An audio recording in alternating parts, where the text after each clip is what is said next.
right. Well, hello everyone, and welcome to another episode of the TFTuesday Podcast. My name is Zil. I hope that you're all doing well.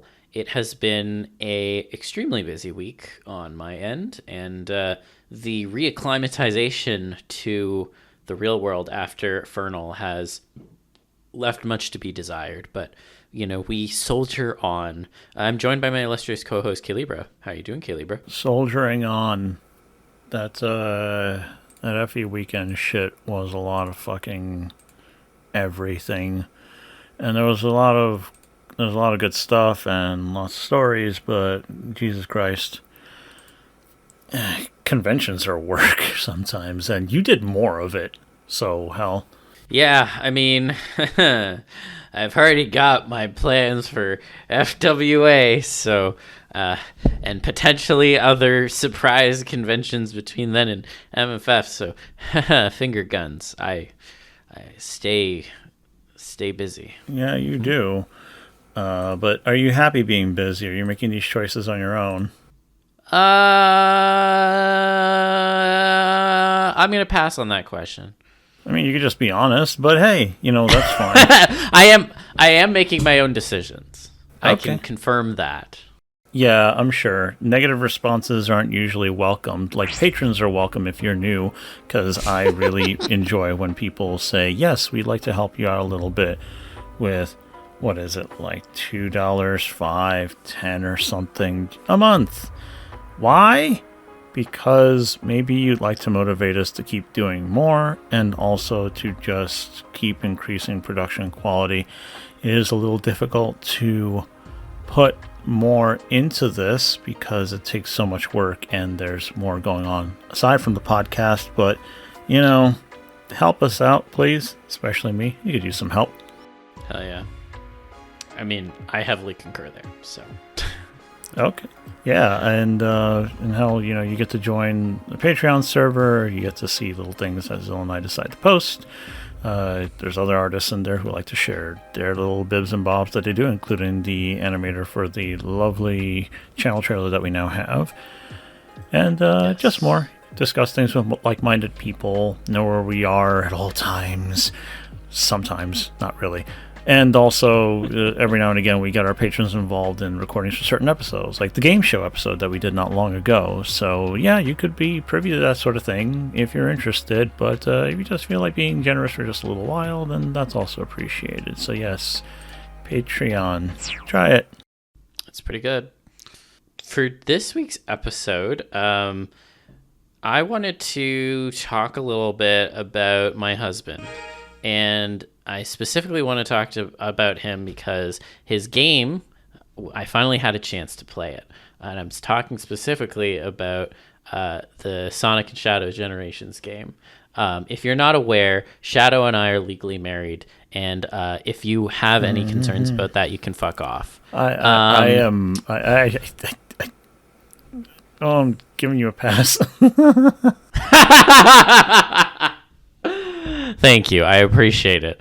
But it had been quite a long time, actually, since I had played a Sonic game in general, because unfortunately my breadth of playing is a bit sparse. I'd played, obviously, Sonic Adventure 2 back in the day when I first met my husband. And then I played 06 because... and then Generations. So this was a very fun return back, but this is specifically relevant to the topic of the podcast, and we'll get there in a bit. But Libra, you got to watch me play this game, having not touched a Sonic game in like, I don't know, probably like 8-9 years. What were your thoughts? My thoughts were that I think that whatever you've learned through games in recent years has helped you along a lot of the way. It was fun because when I play the Sonic games, it's not like I'm not observant, but it's a little difficult to break out of certain habits or notice certain things. But when I'm watching somebody else do something, I can learn things. So watching Zil play, I was able to notice little paths and shortcuts of like, wait, what is that? Can you try that? And then goes and does it. And I'm like, oh shit, I gotta put that in my run, and I do. So that was fun too. Also, just to see the surprises and for me to be like, do you know what that is? Do you know why that's important? And some things you didn't remember, but that's fine, you know. But I was just like, oh man, the things that you do get when you do, it's fun. Hell yeah. Yeah, I was surprised that I found things that you were privy to, which, as you kind of described, like sometimes you just need someone new to come in and fuck around, so to speak, to illuminate things.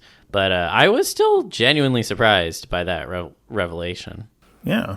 So I had a really good time watching you play it, and I just wanted you to see it because the story is really good. And yeah, I made it clear enough already on this show, but for new listeners, I am a big Sonic fan.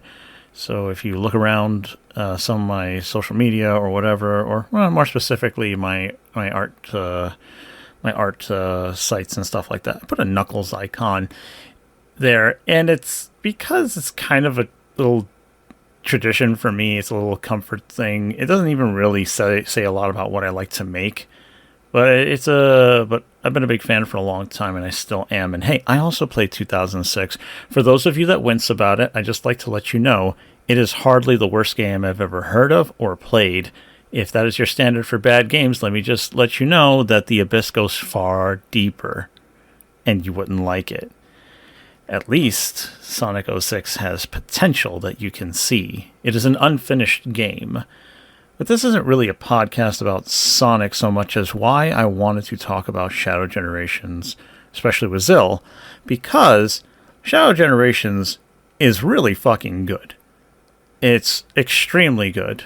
I'm glad it's got the positive reception and everything like that, but I want to talk about the story in general, because the story is also really good. It's fun, and I was actually invested in what was going to happen next, especially since they brought back stuff from Shadow the Hedgehog, the game, which, you know, people also think of that and wince, and they cringe and all that shit.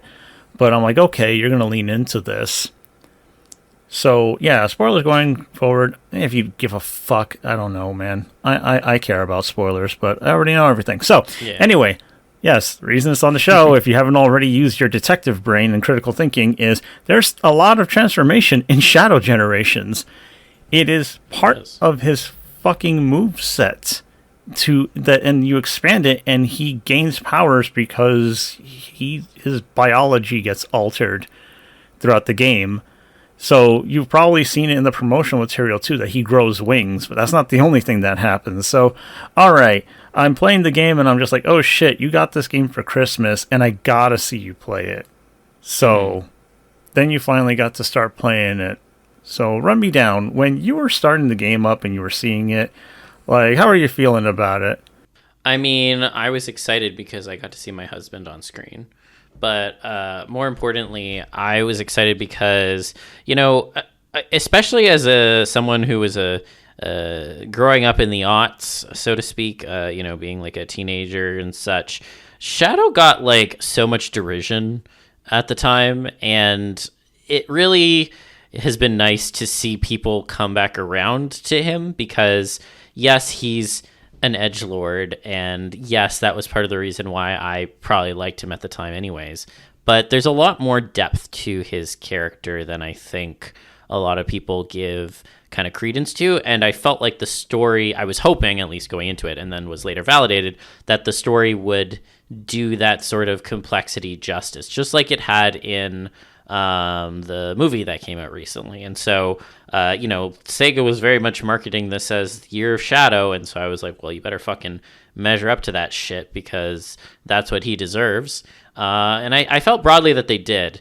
But it's also been kind of interesting to see the sort of kind of critical reevaluation of him as a character, because there's a lot of people now who are like, oh yeah, I always liked him. And I'm like, fuck off. I'm sorry. I remember how people were shitting on him back in the day. It is statistically impossible that all of you fucks were also liking him at the time. So it's fine to change your mind, but don't insult me because I was there in the trenches and I remember what was needed to defend him. So a fuck you to all the people who have decided to change their minds and aren't admitting to it, because I see y'all. Okay, so for me, I was also just like, Shadow, you're just trying to be faster than Sonic kind of thing. But, he grew on me. Every character has to grow on you. And if anybody starts to... Okay, fans don't know what they want. Fuck the audience. So Shadow was clearly Sonic rival material, blah, blah, blah. And I was wondering what he was going to amount to, but it turns out he was a breakout character. Why do you think they gave him his own game? There's actually two distinct reasons he got one. One, he became extremely popular very fast. And two, some fans were asking if Sonic could ever have a gun in a game. They didn't want Sonic to have one. But guess who seemed to fit the bill for that? At least who had a clean enough slate, or dirty enough one, that could actually do the gun thing. So they made Shadow the Hedgehog, as people know it. So remember, in case you thought that maybe Sega and Sonic Team had a bunch of bad ideas, they were listening to the fans. You fucking people who complain about shit that you don't know what you want. Fuck, I hate Sonic fans. I should also mention that I hate other Sonic fans broadly. It's not that I can't talk to anybody about it, but online discourse and where it goes and the kind of things that usually pick up, I don't really like it. I don't like to hear it. Yeah, so Shadow comes back around after all this stuff, and I'm just thinking to myself, oh shit, this is fun. Oh, they're bringing back the old alien monster villain from Shadow the Hedgehog, Black Doom. I hated Black Doom. I'm just I hate this fucking whole scenario. It's really fucking stupid how they're doing it. They brought him back around. I'm like, okay, how are you going to make me appreciate this? And boy, do they ever, because he comes back and he's warping time and space through the Sonic Generations situation where everything is torn apart. And then he starts guiding you to things. And he starts making Shadow change more and more. At first, it's he can throw extra chaos spears, which is this little laser energy attacks that he can throw. And then after a while, it's kind of what the fuck is with the wings? He grows wings. And it's okay, that's weird. Fucking go with it. And then it doesn't stop there. After that, he's able to manifest a manta ray to surf on water. And then he is able to turn into a squid monster and all this kind of shit. And I'm just oh my god, Shadow can transform. His biology is malleable. He can change and adapt to his environment. That is so cool. So I was just what the fuck, man? Somebody's going to be really happy to know that this Sonic game has TF in it. And I was definitely one of those people, because I was holy shit, what the fuck? That was not something I was fucking anticipating. To see them kind of acknowledge that and then use that as a mechanic throughout the game, I thought was really interesting, especially because, for certain areas, you had to interact with those mechanics and you had to get really good at them in order to, progress within the game and unlock more of the story and unlock more of the collectibles. And, one of the things that I really enjoyed is that whenever Shadow got a new one of these kind of powers, there would be this whole kind of, I guess, intro scene of introducing whatever this new kind of element would be. And he always reacted like he was undergoing some very sort of painful, I guess, metamorphosis. Metamorphosis would be the right word, I guess, as his DNA was kind of manipulated. And I'm just I've been given everything I could ever want for here. So, you're not going to see me complaining. This is fucking 11 out of 10. I was just waiting for the squid part, because that was the most blatant one. I'm he turns into a squid monster that can effortlessly glide through this weird otherworldly gunk and shit like that. And your reaction when he was getting the powers, because there's a cutscene for every one of them. He's getting dragged down by tentacles, and what were you said something oh look, the power of hentai or some shit like that? Yeah, the power of hentai. Yeah, that shit. I mean, I wasn't wrong. Funny. Yeah, and then he turned into the squid monster, and what did you think of the whole squid thing? Because I think the monster design is actually really cool for that.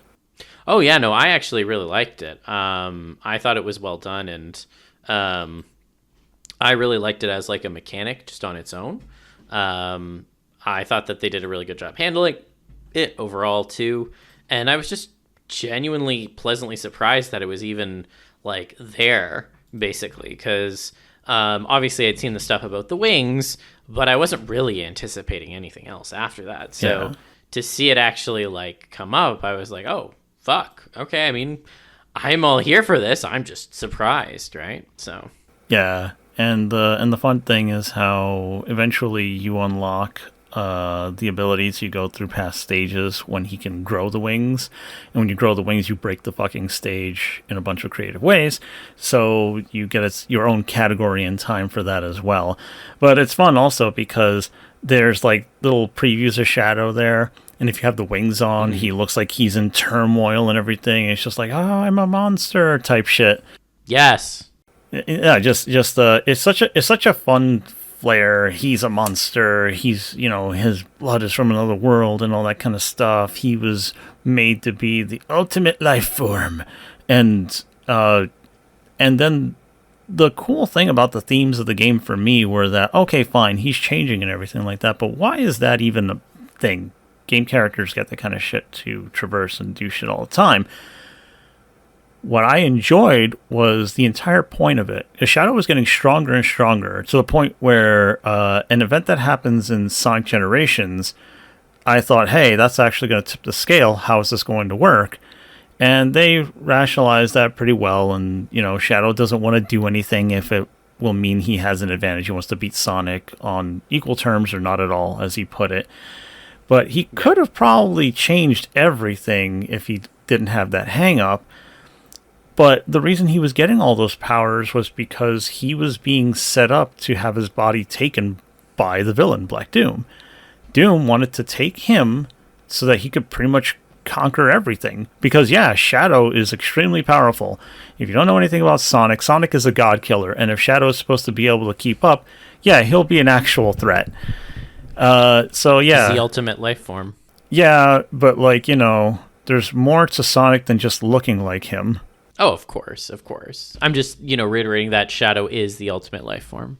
There was one of the things I liked watching you play. One of the things that I really enjoyed was how you talked to some of the characters at points when I didn't think to.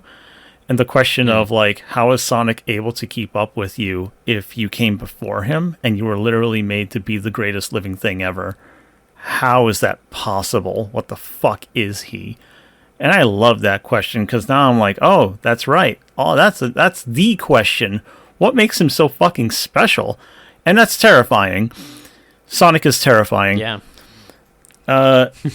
So yeah, Shadow would be, not just ultimate life form, but ultimate weapon if he had his body taken over. And I just really thought of how people get changed in certain kinds of media in order to be weaponized and stuff like that. And I can really enjoy that because it's a thought experiments of so many different layers of what a character is or what a world building situation is and stuff like that. Because in Sonic, Shadow kind of works for the government, but has a personal thing, a vendetta about it. So it's he can help the gun. What is Guardians of the United Nations or something like that. But, yeah, something like that. Yeah, I keep forgetting the actual acronym name. I'm not a real fan. Anyway, yeah, Shadow pretty much works for the government. Guardian Units of Nations. Guardian Units of Nations. Thank you for looking it up for me. Yeah. Yeah, I think of somebody like Shadow and I think, man, there's got to be a reason for you to stick around and do anything for anyone because there's only so many living things in that world that can actually tell you to stop anything. And even then, you're not going to really want to, but how much can get in your way? And especially when you're being made to be just something that's made to kill, I always like that in terms of how you can depersonalize somebody and how they manage to navigate it, or the tragedy if they're not able to. And they brought that to a fucking Sonic game. And I don't know, what did you think of that that Shadow was being groomed to be a fucking weapon.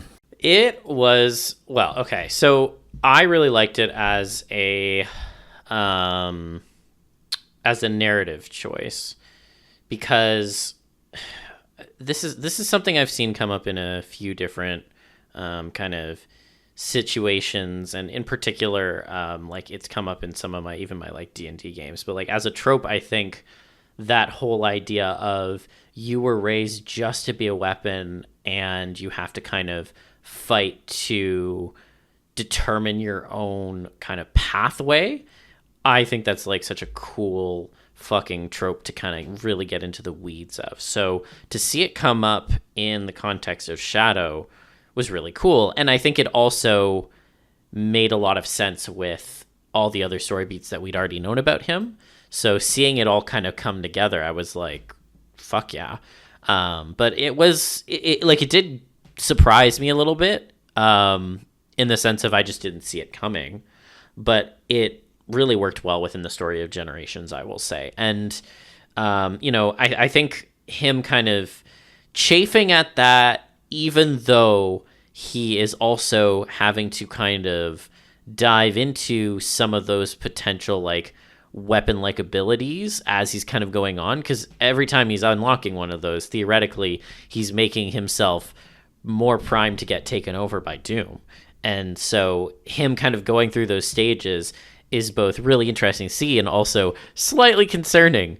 And I thought that it was a really interesting decision to kind of, I mean, obviously you don't like actively make a decision, but the implication from the story is that Shadow is making the decision to continue to do that, because the trade-off of not doing so is a greater risk of letting everything fall apart, and he'd rather take the risk of putting himself in harm's way than let Doom potentially win by default, which, I mean, it makes sense for him as a character, but it's still a very interesting decision, narratively speaking, at least.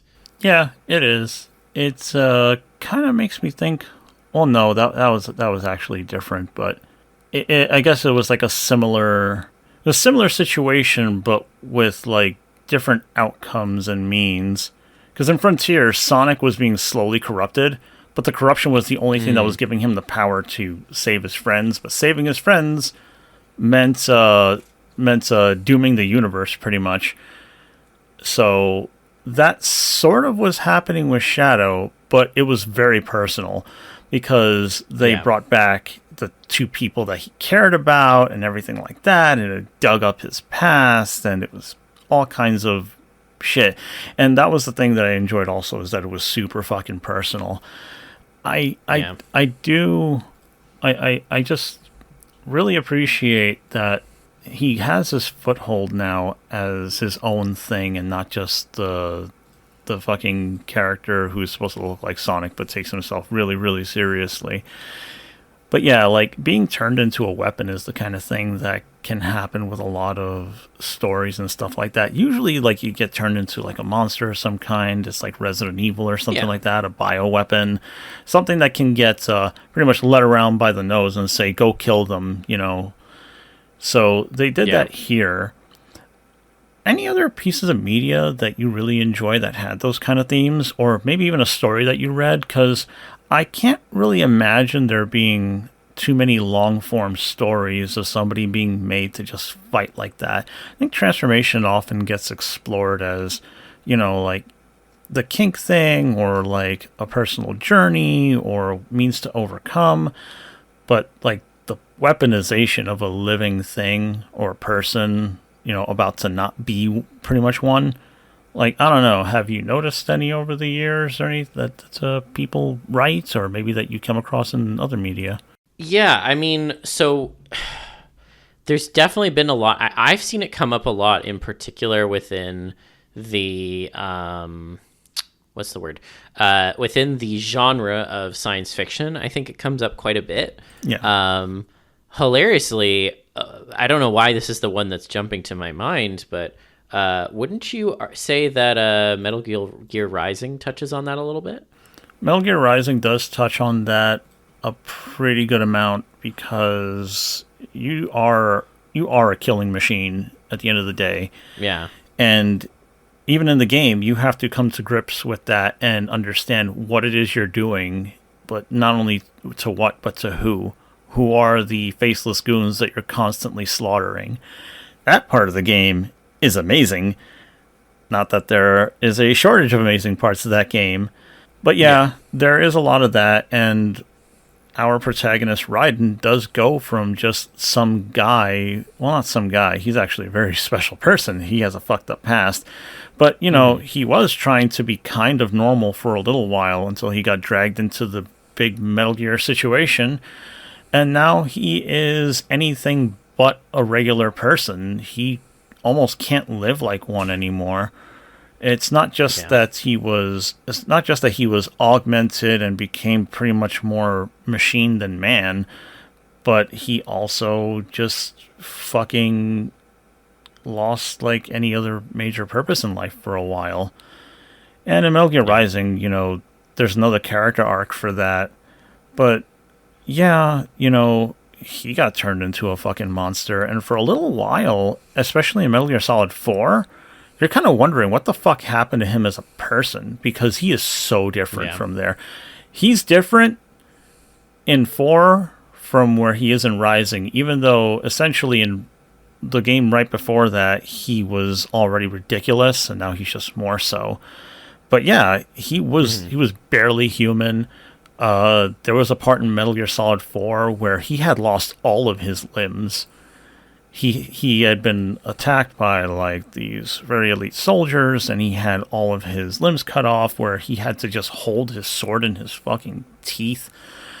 And Jesus. It was kind of like, and like he was so dangerous, they weren't even really sure of approaching him when he had no recourse but to kind of flail.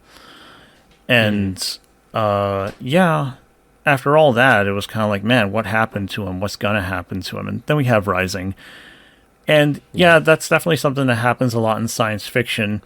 And it also brings up things like the super soldier problem. Like, if you make something that is so much stronger than a regular human, why should they listen to you? What incentive do they have to listen to you? And that is kind of why I enjoyed seeing that sort of thing in Sonic. It's a simpler story, but it still raises the same sort of questions. And yeah, usually when you... And I think usually this is part of the interesting thought experiment of a super soldier or a living weapon is if you give it enough agency, it can become a brilliant ally, but only if it likes you.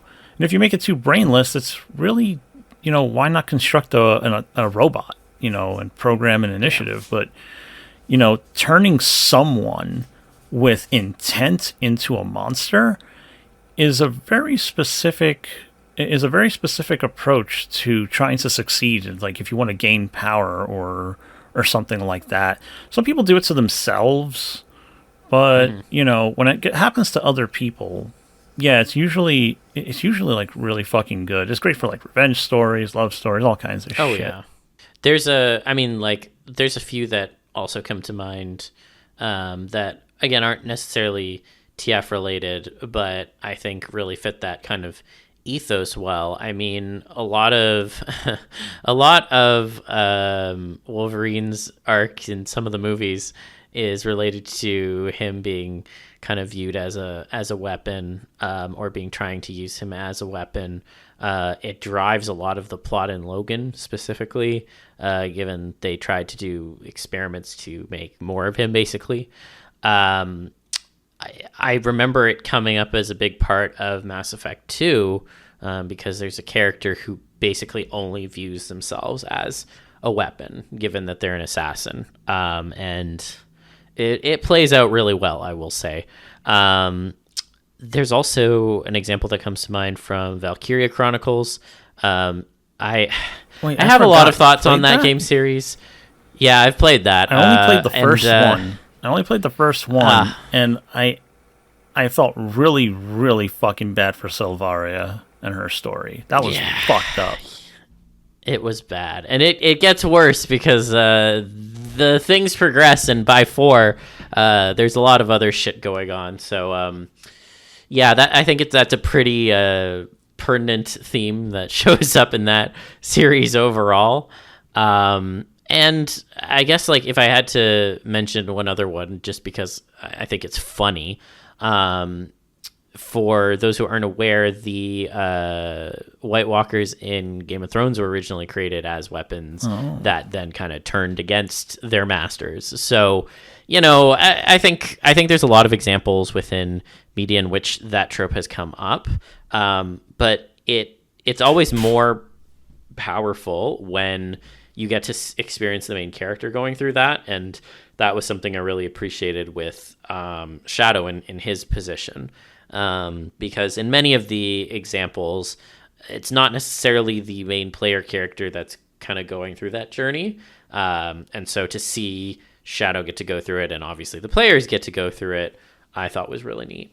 Yeah, because you get all the liberation of being able to do all these new things, but when you're not in the midst of like going on an adventure or fighting a nemesis or defending the people that you care about and stuff like that, there's still the mounting tension of what is going to happen because of this, because this is you now. For all you know, that this is going to be what you are for the rest of your existence, and how is this going to change things for you? Because I think lots of people are attracted to power. But, there's so many threats that come from within and without once you do have that, or once you endeavor for it.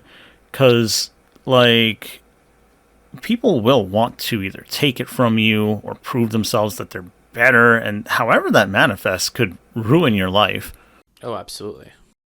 So, yeah, I saw that happening, and I thought, Sonic has some fucking TF in it that I think is actually worth talking about.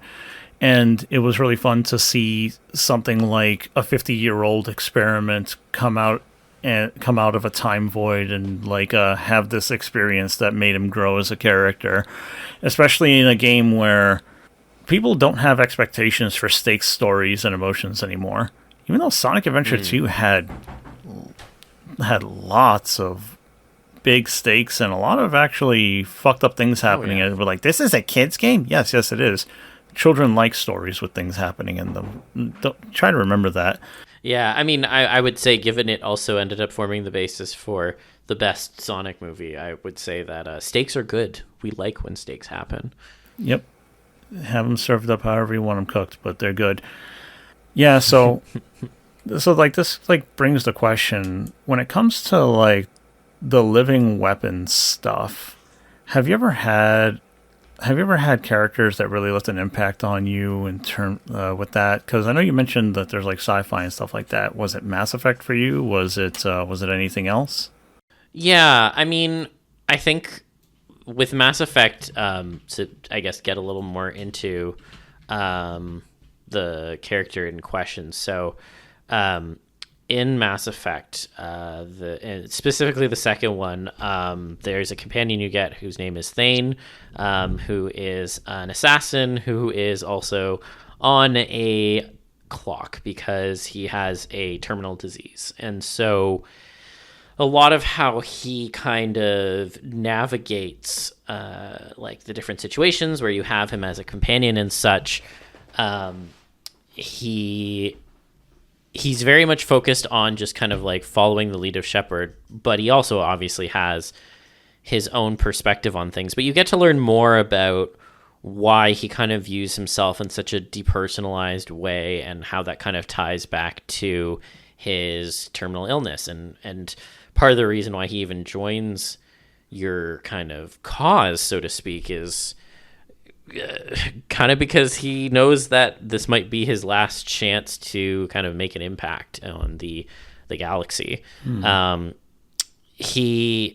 There's this line that he has where he says basically that, like, you know, an assassin's a weapon and a weapon doesn't choose to kill, the one who wields it does. And I always thought that was a pretty banger line in general, but it really kind of crystallizes this idea of, you know, someone being kind of utilized in such a depersonalized way. And I feel like that does come into a lot of transformation scenarios too, particularly when it comes to, if you're turning into like a beast or something and you're losing control of yourself, are you becoming a weapon that you can't even control? Or, I mean, obviously you can take it in a more literal perspective and talk about like inanimate TF, but I think that that concept is something that's most interesting when you still have a degree of sentience. And frankly, I think the most rewarding ways in which I've seen it explored in is through like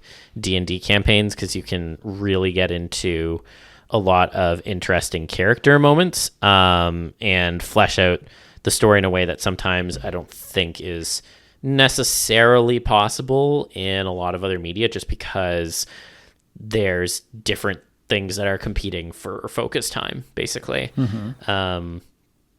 But yeah, I mean, definitely Mass Effect 2 was one that really stuck with me, and I feel like there's a lot you can comment on in terms of like, the military industrial complex and how it turns people into weapons too, yada yada. But I don't know. I think it's something that I wish I got to see a bit more in media, and so I was pleasantly surprised when I did get to see it in Shadow. I think it happens a lot in media, but you got to be exposed to a certain kind. Because, for instance, Metal Gear has a ton of that. What was the line you said for Thane about like, it's the weapon doesn't choose to kill, it's the one who wields it, something like that? Yeah, basically. Yeah. So there's a character in the first Metal Gear Solid called Gray Fox, and Gray Fox is a character from a previous game, a previous Metal Gear game before, when it was not on PlayStation. So for most of the game, you got this mysterious voice that you can call, and you don't know who it is, and you also fight this fucking ninja, and the cyborg ninja is an incredibly fucking weird threat, but also a threat. Until finally you find out who it is, and that he's actually been helping you for a while, or at least trying to. But he had been driven insane by the procedures that have been done on him. More man than machine, made to be a killer, all that kind of stuff. Still trying to strive for something that isn't just him killing people, but, a lot of cool characters and a lot of characters who could, do a lot of fun stuff. You end up caring about him, and in his final moments, he has a lot to say, as a lot of the characters in Metal Gear Solid 1 do. But what he says makes me think of Thane, where he says, "We're not tools of the government or anyone else. Fighting was the only thing that I was good at. But at least I always fought for what I believed in." And it was really soul-crushing to hear somebody like that say such a thing, because that's what he had been reduced to, an actual machine. And he could barely hold on to himself. He literally says it at one point after you beat him in a fight. He starts smashing his head into the ground, and he says, "I'm losing myself," and he runs away screaming. That's the kind of thing that I also wonder about in the scenarios where people make the whole like, "Oh, I've been captured by a lab and I'm being experimented on by a mad scientist." Well, what level of mad scientist? Are they trying to make weapons? Are they trying to make you out a weapon? Are you going to be a failed version of that? But if you're successful, how do you deal with that? How do you grapple with the fact that you're given awesome power? Are you aware of it? If you are aware of it, how do they keep you on a leash? What does that do to you? There's like those mad scientist scenarios can be played out in a bunch of different ways. But I mean, like, there's only so much I can really get into with somebody just being like, "I'm going to inject stuff and just try stuff on you, for science." That is mad science shit. But also, I'm like, damn, unless you're going to actually go into the scientist a bit, it's actually a little uninteresting to me. Yeah. No, I do agree on that front. So, like, I don't know. I think you could find it a lot in games. Like, Gundam has a ton of it because it's about making soldiers and stuff like that. Specifically because a lot of the main characters in Gundam are young. They're really young. Gundam Wing, which is possibly the most popular Gundam in the US and in North America in general, that fucking show features a cast of 5 fucking teenagers. They're like 15, but they've all been just raised to overthrow pretty much like an authoritarian military regime. And, Yeah. you know, the face of the show, Hiro, is just a kid, but he gets taught to kill and fight for a specific political cause, and it makes him barely a person for a long time. So, like, yeah, those kind of themes are out there. I think it kind of goes over in like fantasy and stuff like that because it sort of gets reduced to like the monster with the heart of gold type of thing, or maybe they fight their freedom and stuff like that because, oh, they've been at the end of the chain of their master, but now they're free and they finally get to make their own choices. But there's more to that. And yeah, I do like that a game like Shadow, Generations of all things, is like, so you got all this power, what are you going to do? Should you even be getting this power? You need it to win, but can you? Is it going to be turned against you? Are you actually, like is this a problem? It's a really good Sophie's Choice type of deal. What's Sophie's Choice? Oh, how do I explain it? It's kind of like you have to pick between two very fucked up scenarios. You never heard of Sophie's Choice? Hold on. Sophie's Choice. An extremely difficult decision a person has to make. It describes a situation where no outcome is preferable over the other. This can be either because both outcomes are equally desirable or both are equally undesirable. And it says the story behind Sophie's Choice is a novel by William Styron, if that's how you pronounce the last name, published in 1979, examines the historical, moral, and psychological ramifications of the Holocaust through the tragic life of Roman Catholic survivor of Auschwitz. Oh, that's shit. A Sophie's Choice. I'm actually surprised that you haven't heard of it before. No. Yeah, that's a new one for me. Damn. Yeah. So, like, let me see. Yeah, that's it. And here we go. Just for a little more detail as to what kind of unfavorable choice was being made. Let's see. Someone insists that they start a family, but Sophie says that they have yet to tell him her final secret, her choice. She recounts the night that she arrived at Auschwitz with her children, and how a Nazi officer forced her to choose the life for one child and the death for another. Oh, Jesus. So yeah, that is what that means.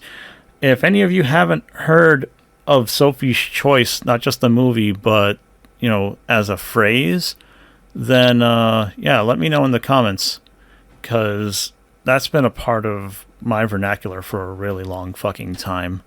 I mean, yeah, and in this case, it's the matter of you can either stay fearful and try to not gain the power to potentially win, but it could be turned against you and everything you've ever held dear in all of existence. Isn't that cool? I think that's also why, like, when people say they want to turn into dragons and stuff like that, I wonder if they really think about consequences. What the fuck does it mean to be a dragon? What kind of power do you want to have? Do you want to have freedom? Do you want to have freedom to do good things or bad things? Do you want to have freedom from things or to do things? You know, what if somebody tries to take advantage of you? And don't say nobody will, because if you can exist in such a way, someone can rise to that occasion or something, and suddenly you're threatened somehow. Hell, even the end of time is a threat to you, you know? Yeah. Yeah, I mean, like, particularly when it comes to Dragon TS, which I do love. I mean, there's always a bigger fish, right? And you can, like you said, you can get it still taken advantage of, because your power isn't truly limitless. So, okay, what do you like about dragon transformations then? Well, how do I explain this? Well, first of all, I mean, I do have a dragon Sona. It's probably the one that comes up the least amount. But I think one of the things I like about dragons in particular, besides like the reptilian stuff and obviously the sick combo of like wings and a tail, that, you know, a big one.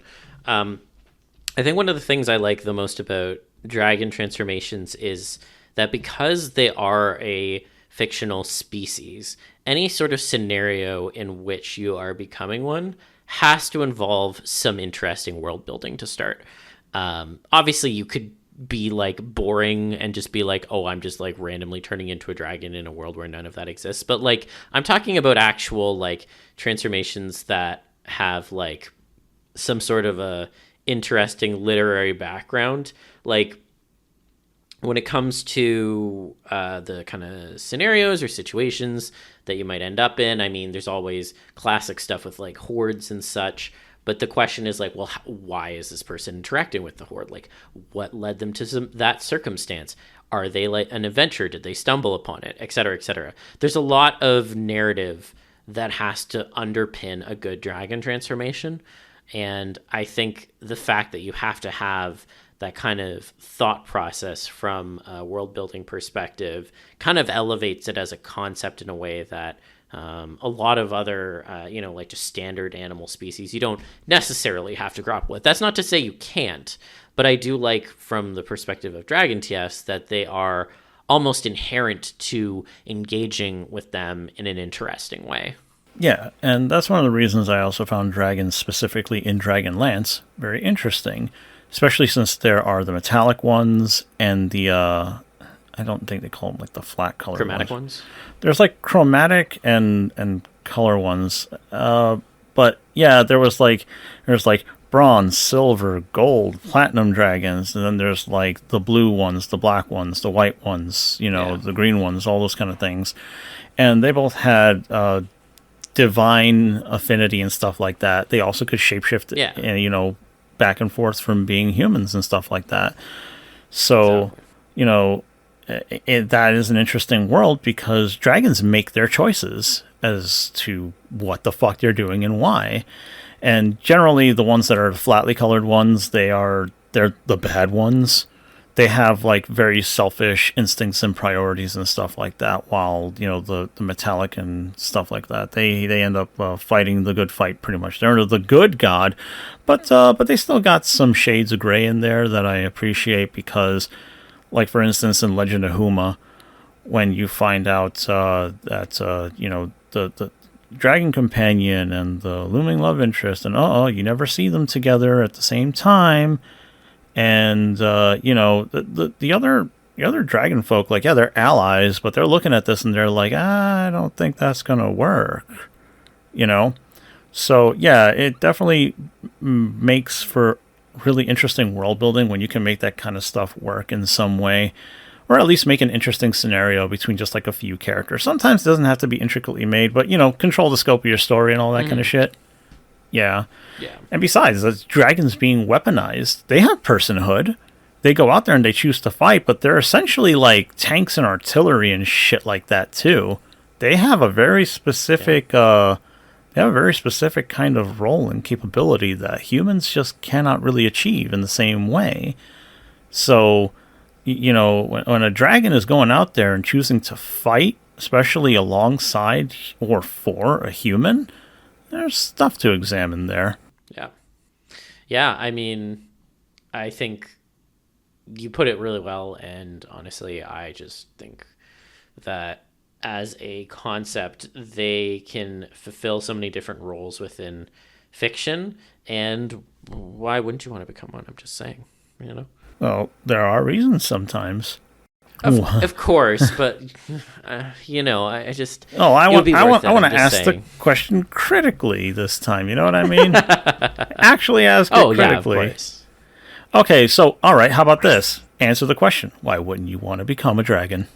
But I want to, and do it in good faith. Come on, this is a challenge. You're gonna make your brain work a little bit tonight. Okay, so basically, what scenario would make me not want to become one? Yeah. Why would you not want to become a dragon? Okay. Let's see. So if the end point was, let's say, you are a completely mindless creature who just goes around killing people wantonly and with no regard for sentient life or anything, and eventually you have to get put down because you're too much of a danger, that obviously would not be appealing to me. I wouldn't really be a fan of that. I'd say if, part of the context for the dragon transformation was like because dragons are obviously very large, and so let's say for the sake of argument that you had to respect the law of conservation of mass, and so in order to become a dragon, you had to, I don't know, like find a way to take on that sort of organic mass in order to make that kind of conversion. That would be a lot of death that you would need to like facilitate that, and so that would be kind of no bueno. Although, I mean, depends on what the final form looks like. But I'd say that would be another one. The death of many for your new flesh. I see. Exactly. Also, I'd say if the endpoint of becoming a dragon was that you ended up having to be like some sort of like religious symbol, fuck that. Listen, that's one of my least favorite parts of dragons in D&D. A lot of them get affiliated with like Bahamut or like a bunch of the other dragon gods and are seen as like like serving them to some degree. Nah, I'm not doing that shit. Okay. So if that was compulsory, I might take a pass on that. Okay, so wait, hold on. Put a pin in that. Put a pin in. I want you to come back and tell me why you would not want to be revered as a religious figure. Please move along with your next thought. Yeah. I think the only other one I was able to kind of think of here on the spot would be if when you kind of became a dragon, if the ability to stay as one was tied to some sort of a requirement that you always have to fulfill. So let's say, for example, you always have to have a hoard. You always have to have a cave. You always have to have XYZ. If you don't have these things, you will lose your dragonhood. It's not that I don't think those things wouldn't keep me necessarily from trying it, but I would definitely have a very pessimistic outlook on being able to maintain that long term because shit fucking happens, man. Yes. Like, what happens if your cave collapses, or what happens if your hoard drops below whatever level? Like, there's a lot of like shenaniganry that to me screams almost evil genie, and so that would be something I would want to avoid. But those I think are like the broad categories, generally speaking. I don't think there's a lot of scenarios where I'd be like, nah, I don't want to become a dragon because look, I think it would be fucking cool, and like as someone who is also a dragon part-time, I'm like, yeah, why the fuck wouldn't I do that? Okay, well, I'm glad you answered the questions as to why not. And also, there are the share of like pretty much god dragons that are out there in the fandom, so why wouldn't you want to be one? Or at least even thought of as one? So, this answer gets into some personal shit, but bear with me. I've kind of alluded on the show that, I was raised Catholic, and so part of that sort of experience kind of gets into... I mean, first of all, we all learn about guilt, and we have lots of it. I know I definitely still have lots of Catholic guilt because, but one of the things that like struck me from that whole like experience and such is like the idea of being revered is extremely, it's extremely dehumanizing, but like beyond just like base like dehumanizing, like you will not get to act and behave in just your own kind of accord, because if you have people who are like looking to you for like opinions or power or whatever, look, you could be like a complete dipshit and try to like get them to fuck off, but like the way in which faith can work, you may only draw more people to yourself, and you are going to be very hemmed in, frankly. There's a lot of people don't realize this.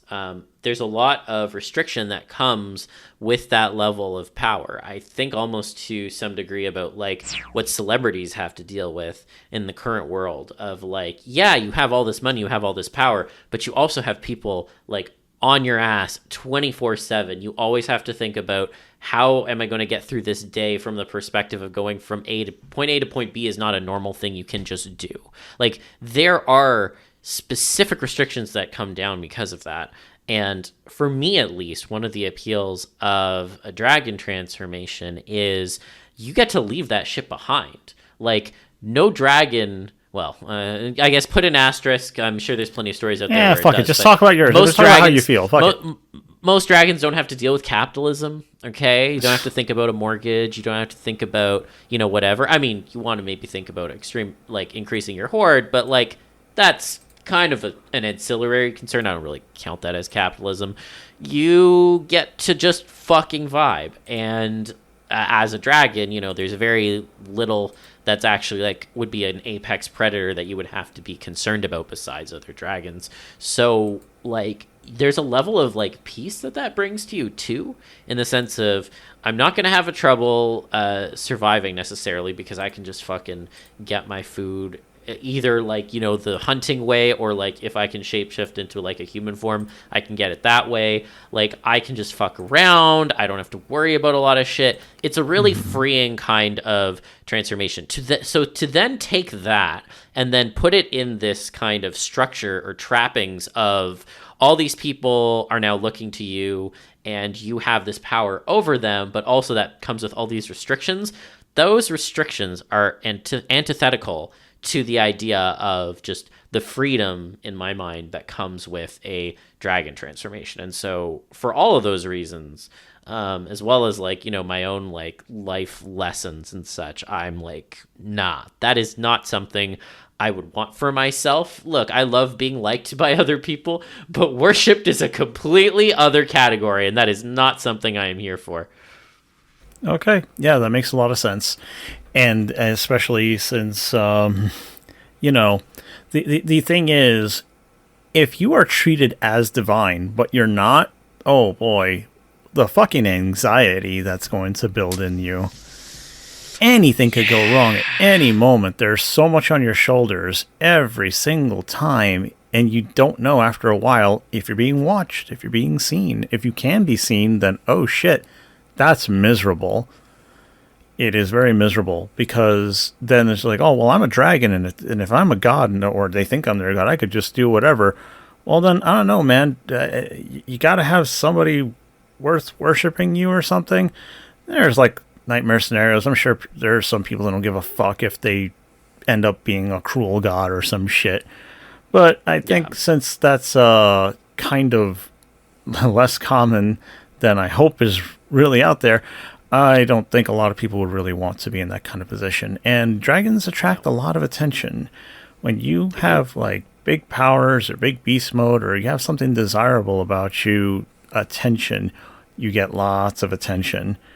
Fuck, man. I just feel like that kind of thing gets overlooked a lot of the time when people want to be something like that. Yeah. Especially I think we don't really grasp the size. You mentioned the law of conservation of matter and things like that. Mm-hmm. There's also the other things that I wonder if it would kick in, like the fact that things in our world can't reasonably be too much bigger without becoming just kind of lumps, and then they can't live very long. It's a lot of questions, and if you're thinking, oh, this isn't fun, the fun part is the thought experiment, okay? Trying to ground it in shit like that. And I know we're talking about living weapons and stuff, but yeah, dragons can also be kind of just made into that as well. There's that possibility, and I want that kind of thing to be explored a little more often. I find it interesting, for instance, how Tiny Pig draws on Blue Sky, or Tiny Pig, whichever their stuff goes. It seems to be a very personal thing with characters going through either shapeshifting here and there as needed, or slow transformation, things like that. But it's a personal story, and you can tell through the art that they make. There's just stuff that says, hey, this is hard for me. This is hard for the both of us. And, a lot of people are just being oh, but he's so cute. Oh, but he's looking so good with the snout and stuff like that. Hold the fuck on. Actually get into, the people's minds. Get yourself out of your head for a little bit and really examine what it is that they're trying to express to you, because that stuff matters too. Even like sometimes you could also want power but want the drama along the way and stuff, you know, because I guess you want to feel like you matter. I know that sometimes I want that. I've wanted that before. You know, I get the appeal, but for people, and there are so many in the fandom who love context, appreciate that context, that the power doesn't necessarily come with responsibility, but consequences. You can be irresponsible as fuck, and you still may suffer major fucking consequences that may blow up in your face, or maybe you're not the hot shit that you thought you were, and before you know it, oh, you didn't get to rampage the way you thought you did you? Yeah. I hope that people continue to explore what ramifications may look like, because, and again, I think most skilled writers understand that if you actually want to get into something meaningful that communicates some sort of thought process outside of hot, which, to be fair, there's nothing wrong with that, but if you want to actually communicate something like that, then you need to explore these kinds of things. And I think there's a good chunk of people who actually do, and I'm always very thankful to see that, because I love my hot dragon content, but it's also super nice when it makes me think. Yeah, you're gonna have porn that has something to actually root for. I'll mention Alfie again. It's a very personal story. There is a lot of hot sex along the way, but I want to know what happens. And then there's also, there's just, damn, there's so much potential. If you don't feel like stroking the brain as much as your junk, then that's fine. But again, we're trying to straddle the line for people who really like story, and lots of people claim to. But I guess I wanted to raise this question because, it's the matter of, you can become a living weapon. Then nobody will stop me. Something might, or you might make a mistake. There isn't anything about infallibility here. And then if there is, that's a whole other discussion. That's how that feels. So Shadow, the Generations has good themes and a pretty decent, solid story. Yeah. And, I don't know. I think it's worth playing. Just know that if you're just like, Shadow TF and stuff like that, I like the stakes. I like the drama. It's good. At the end, he does have to let it all go. That's the theme song. That's his whole theme song, too. It's called Throw It All Away, which he had to do. Yeah, that's real sad. God, it was really fucking good. So if you want to be big, powerful monster and stuff like that, watch the fuck out, because either something's bigger or something is going to find a way to usurp you or something like that. Think about those themes. If you're going to be something strong, know the environment you're going to put yourself into. Once you elevate yourself, things around you will begin to elevate as well. You're not going to have just like the thing to coast on all the time, if that's the world you want to live in. But the world is always better when we have Shadow. So far, that's proven true. I mean, for a while, I was kind of like, who the fuck cares? Please help the other characters. But I care. He's my husband. I know you care. Lots of people care. I'm like, oh my god, all these other characters I like are a fucking joke now. Now Shadow suddenly comes in and he's the most important shit ever. This guy's supposed to guard like powerful ass Jewel, and this one is supposed to break God. Well, he wasn't always breaking God, but he was really, really, really fucking strong. And I'm just like, why? Because you're an experiment? Fuck you. I'll tell you this though. After a while, I became aware of my biases, so I was just like, okay, there's going to be the bit of the hazing period. And I'm just going to say, like, eventually, you're going to be the new Shadow. So Silver came along, I'm like, why the fuck should I care about you? And I'm like, okay, fine, you're good. Blaze, who the fuck are you? Why are you here? I don't give a fuck about you. That stopped recently, but that's how it was for a little while. So Shadow caught some of my flack for a bit. Well, the most important thing that I think needs to be said is that I'm the only person who can turn into Shadow, according to you. So everyone else, I'm sorry, you cannot turn into my husband. It's not allowed. Only Yeah, you I get a can. pass. And in case you're wondering, who am I? Am I the arbiter of morality and who is to be able to do what? Yes, I am.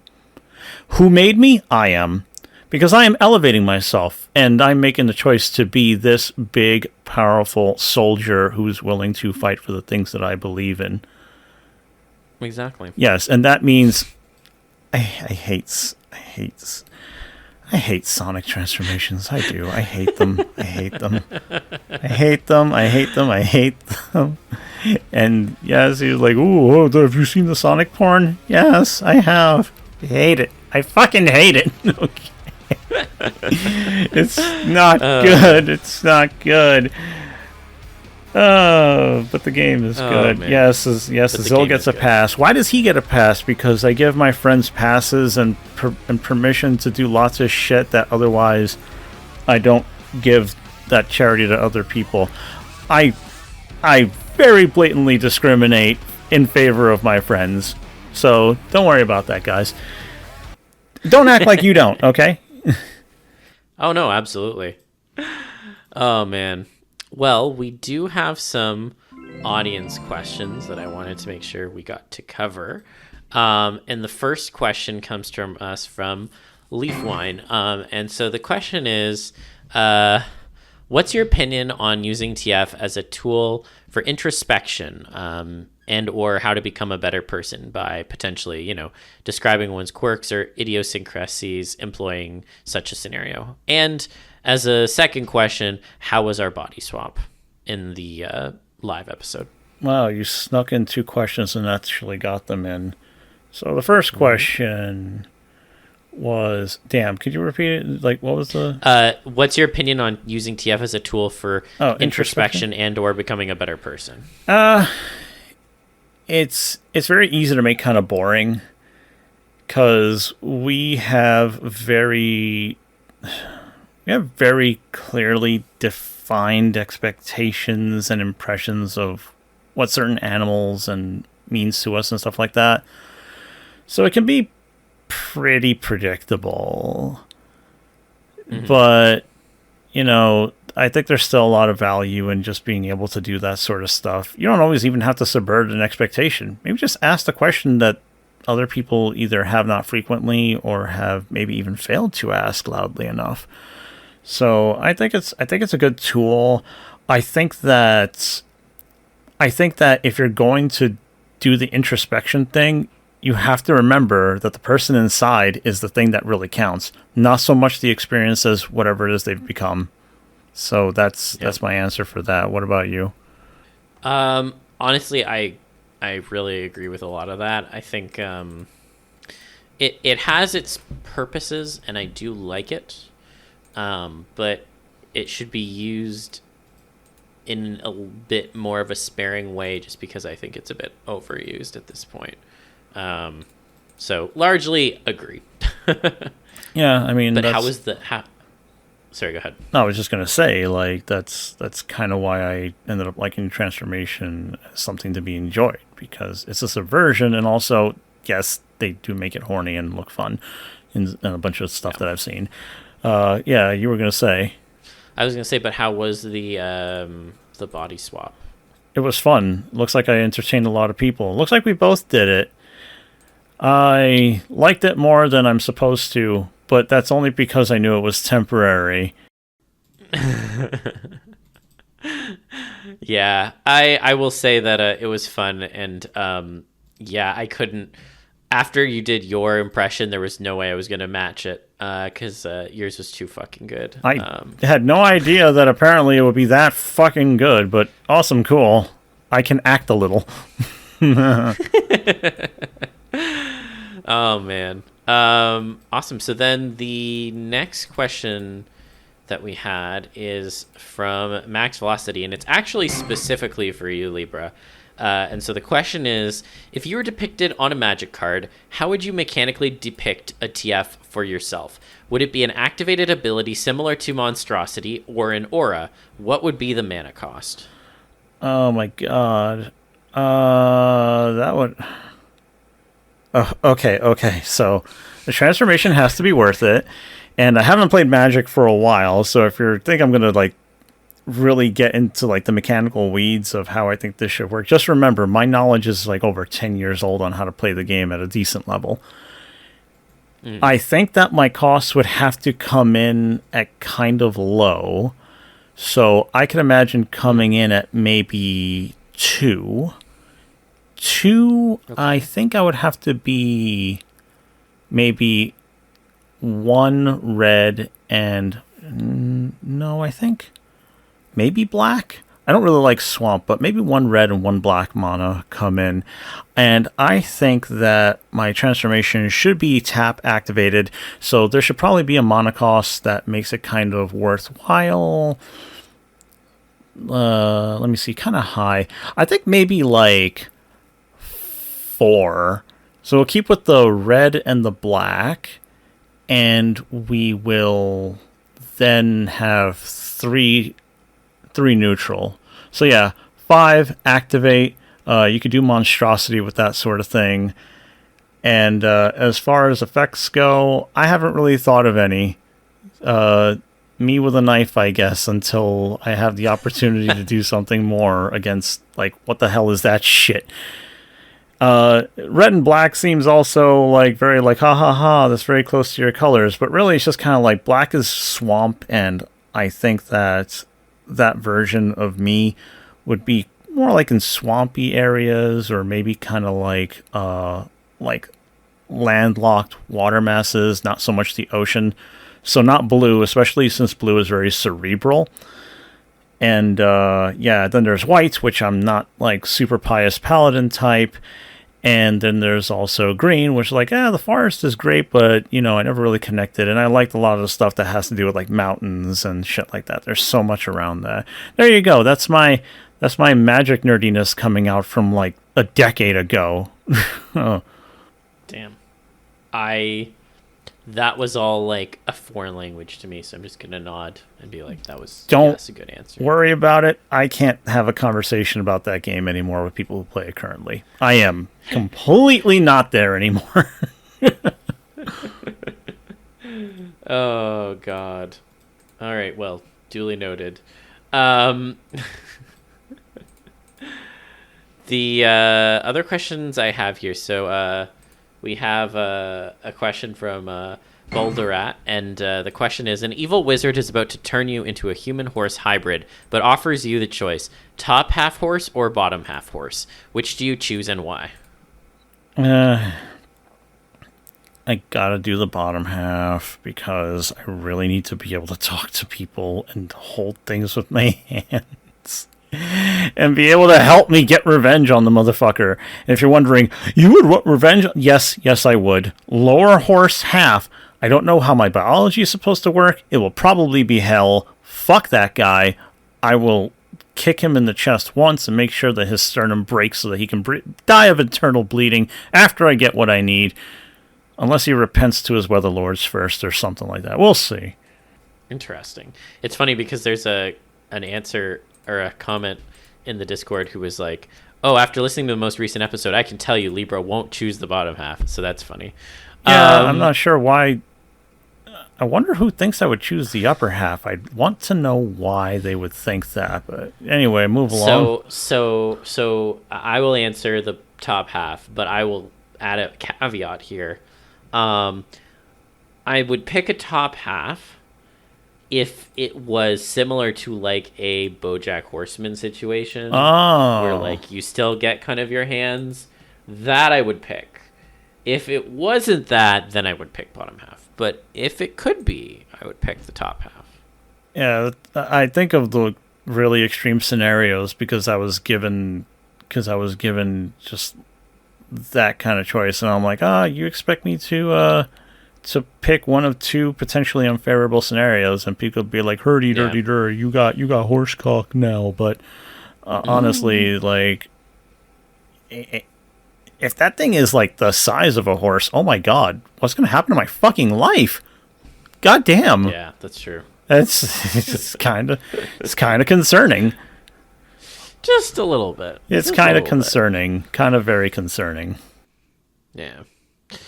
We have another question from Sebastian Medias, and the question is, what is your average ratio of finished to unfinished work? So, for example, you have one finished art piece or writing piece, but you have 3 unfinished. Oh my god. I don't know what the fucking ratio is. I have so much unfinished work. I can't really give an answer. I mean, I dare say, like, over 90% of the things I've ever drawn can't really be counted as finished work. I think that goes the same for, like, most artists. I think if somebody has a ratio that's, like, much higher than, very interesting. Very interesting that they found it, that they found the motivation and the time and the vision to see something through to what they and possibly many others would consider completion. Because when you're a creative type, there's a bunch of little things you want to do, and part of creating bigger, complete works is built on the unfinished things, the rough things, the bad work, all that kind of stuff. That leads to the complete stuff that gets noticed and the stuff that makes you feel really good for those like periods that they happen. So yeah, it's a very low ratio of complete work, and I'm far from prolific, but yeah, a lot of little things I draw, they're not ever going to be complete. What about you? So it's funny hearing you say all of that, because I think my ratio is probably, for every one unfinished piece of work, I probably have 4 finished pieces of work. So I'd put it like 80% of what I've done is finished, and the maybe 20% isn't finished. But I think that's potentially also a function of the medium, because an unfinished photo manip just is nothing. Like, there's not really much to learn from it to some degree. Right. There's definitely been ones I did not finish, and those were learning experiences. But like, there's not really I'm gonna like sketch this out and then like maybe I'm just not gonna feel it and be done with it. I don't really feel like that's kind of an option with a lot of like photo manip stuff. So because of that, the vast majority of my stuff is stuff that I finished and posted. And even the ones where, like, when I say maybe 20% is unfinished, a good chunk of those will end up becoming finished in the end, because I will start something, I'll work on stuff, and then I'll like lose steam, put it away for a while. And then a few months, maybe even like a year or 2 later, I'll come back and I'll be like, oh, I can work on this now and I'll finish it. And part of the draw with doing that actually is like, from an ADHD perspective, if I don't finish something and then I leave it and then I've gone and I've done other stuff, maybe I'll get to a point where I'm like, I have some energy, I want to work on something, but I don't want to do the whole thing. And then I can be like, oh, well, I actually started this one a long time ago. I can just fucking work on that one because it's actually already partially done. Yeah. So a lot of like, I've converted a lot of my unfinished pieces to finished pieces because of that sort of workflow. Okay. Yeah. So there you go. And if the question was asked from a place of like simple curiosity, it's a good question. But if you're wondering if maybe you find it hard to believe that somebody would be able to finish a lot of different things, yeah, most people don't.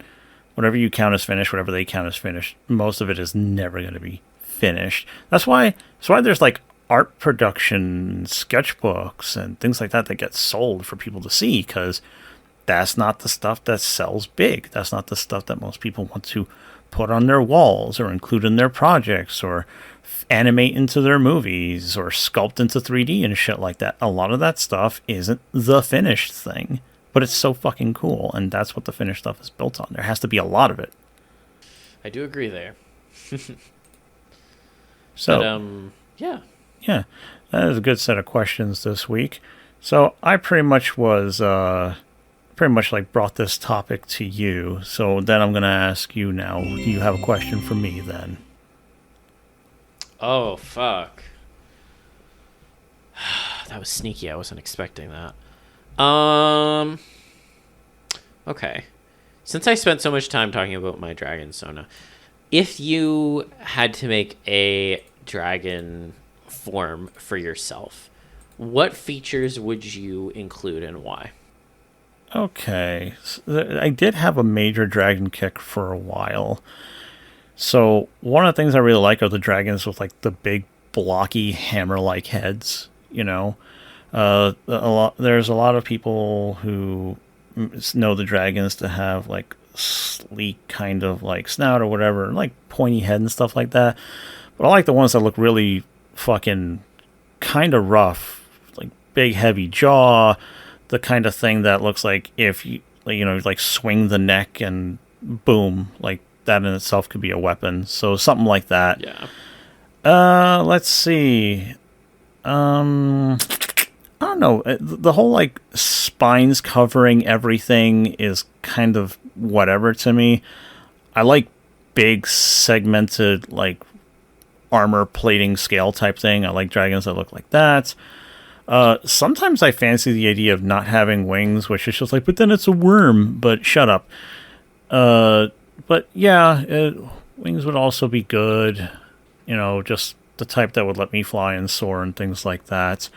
I basically want to be kind of like the heavier ones, the ones that kind of like trudge, the ones that aren't necessarily swift, but, you know, can like run and then be very difficult to stop. Shit like that. And let me see. I mean, the shape-shifting thing is always just like, I can do either one. But, you know, Dragon Self, I guess, just committing to that whole thing, I'd have to think of how big do I want to be too. I don't think I want to be like... Let me see, how... That is the question, though. How big would I have ever wanted to be? I think I wouldn't want to be much bigger than something like an elephant. You know? Yeah. No, that's a pretty reasonable size. Yeah, I think like, at least in terms of like how I've envisioned it, I kind of have like two sizes. There's like normal human size and then there's big. I don't think I've ever put a label on like an equivalency for big though. I actually started to think about the size of dragons because of Dark Souls, because in the second game, there's a place called the Dragonary, and it's just where a bunch of fucking dragons are. And there are some that you fight, and there's one that you can choose to fight, and that's the Ancient Dragon, if I'm not mistaken. And that dragon is colossal, and all I can think to myself is, holy shit, that's how big some people might think they're turning into, but they don't really get the scale until you put a fucking person next to it. That shit is hard to fathom. And can they be bigger? Sure, it's a fantasy, but I'm like, wow, I don't even know how I want to get around with that kind of mass. I kind of don't want it. The world changes too much in a way that I can't appreciate. Yeah, I do love the massive size comparisons of like a person to like a dragon. Now I'm like, damn, I don't know what size I would be. I'm gonna have to chew on this now. You can come out with the answer in upcoming episodes or something like that.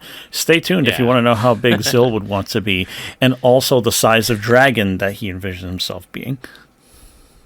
Very, very, very important information. It's the innuendo joke. It would be very big. But yeah, I think that was everything for today. I really enjoyed this topic, so thank you for bringing it to me. I love talking about Shadow and also dragons. So yeah, but now Shadow has like transformation right with him, built into him now. If anything, I can say this deserves. Yeah, like I can say that's at least a thing about limitations and creativity, and I think the stupid mandates for Sonic should be mostly done away with. However, I just gotta say that that probably wouldn't have happened if it wasn't for the rule that nobody is supposed to have a super form but Sonic now, which is, again, absolute nonsense for so many reasons. But if you gotta make Shadow special, that was a cool way of doing it. You know, alien DNA thing, he's an experiment, ooh, and they leaned into it, and it was sincere. Hey, look, if you're gonna do something like Shadow, and you want to make him good, and you want to take something that's edgy and shit, and I have a lot to say about people's perception of what edgy is, just be sincere. Be fucking sincere. He takes himself very seriously. This is how he works. This is his past. Run with it. That's it.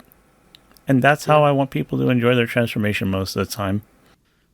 All right. Well, I hope everyone has a good week this upcoming week. And I hope we don't get more fucking freezing rain here because I'm tired of that shit.